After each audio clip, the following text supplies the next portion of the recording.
Welcome to the channel. Today we dive into the deepest and arguably most humbling mystery facing modern science, the hard problem of consciousness.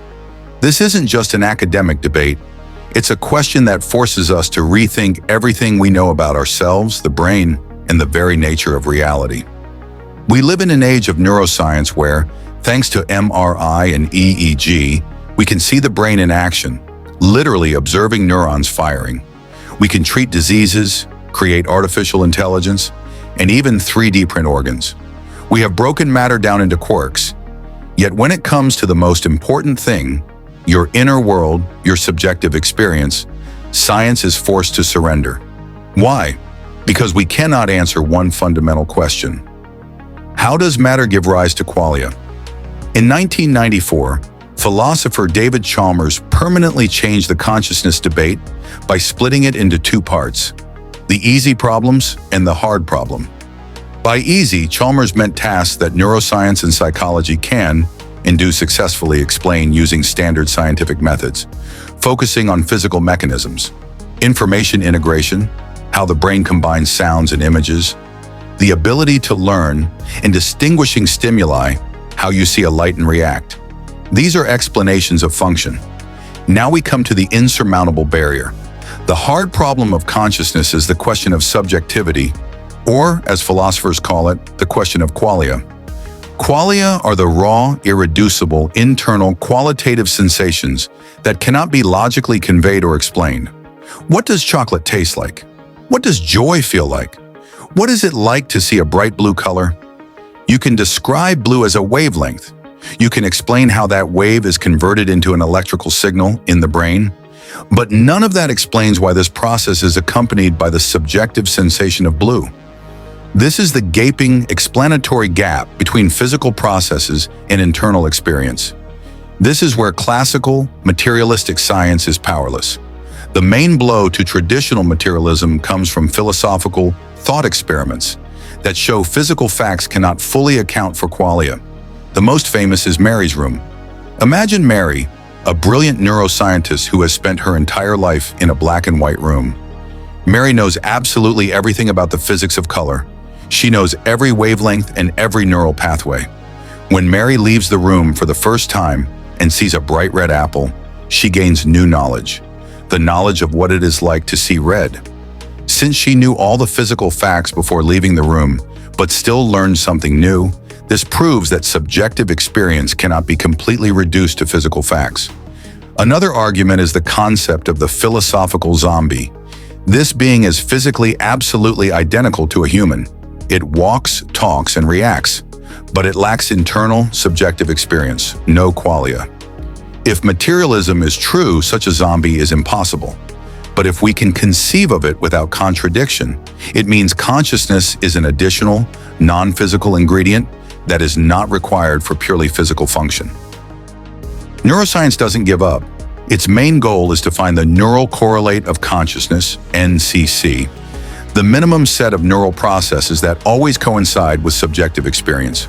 Scientists like Christoph Koch and Francis Crick have found many neural processes that correlate with consciousness, e.g. gamma rhythms. But correlation does not equal causation. The NCC explains which parts of the brain are active when we experience something, but it does not explain why this is accompanied by a subjective, internal feeling. It's like finding the chip that lights up when the letter A is typed on a computer, but failing to understand the meaning of the letter itself. Many leading neurobiologists, such as proponents of the global workspace theory or the integrated information theory IIT, brilliantly explain how the brain processes information, but none can bridge the explanatory gap and say, this is why this specific neural pattern feels like sadness. Because materialism has hit a wall, philosophers and some scientists are seeking revolutionary paths. One is panpsychism.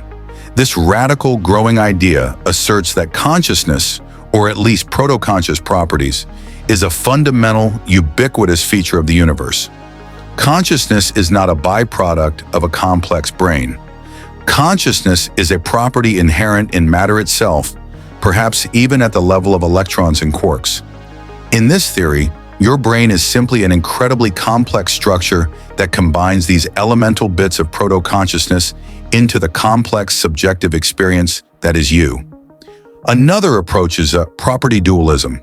It accepts that the universe consists of one substance, the physical, but that this substance has two fundamental, irreducible properties: physical and phenomenal, qualia. In this model, consciousness depends on the brain, but it is not reduced to it. These approaches force us to admit that physics and neuroscience in their current form are incomplete. To solve the problem of consciousness, we need a new, deeper physics that includes qualia as a fundamental element. Why should we care about this hard problem? Because it challenges our free will, our ethics, and our understanding of reality. If we cannot explain what it is like to be us, we don't understand our most fundamental aspect. Solving the problem of consciousness is essentially solving the problem of personal identity. Furthermore, it's an ethical problem for the future. If we create an AI that behaves exactly like a human, but lacks qualia, a philosophical zombie, would it be ethical to deactivate it, cease its function? We stand on the verge of the greatest scientific revolution since Einstein, a revolution that will not happen in particle accelerators, but in our own subjective inner world. The hard problem of consciousness is not a problem. It is an invitation for science and philosophy to unite in comprehending the most important thing we possess, the ability to feel and be aware that we exist. We have learned that neurons explain function, but not feeling. We have seen that our internal qualia cannot be reduced to physical facts, and we realize that to understand who we are, we may have to abandon the idea that matter is the only fundamental reality. The gap between the brain and consciousness is not a void, but the place where the deepest truth is hidden, and the search for that truth makes us human. Thank you for joining me in this deep dive. See you for more discoveries.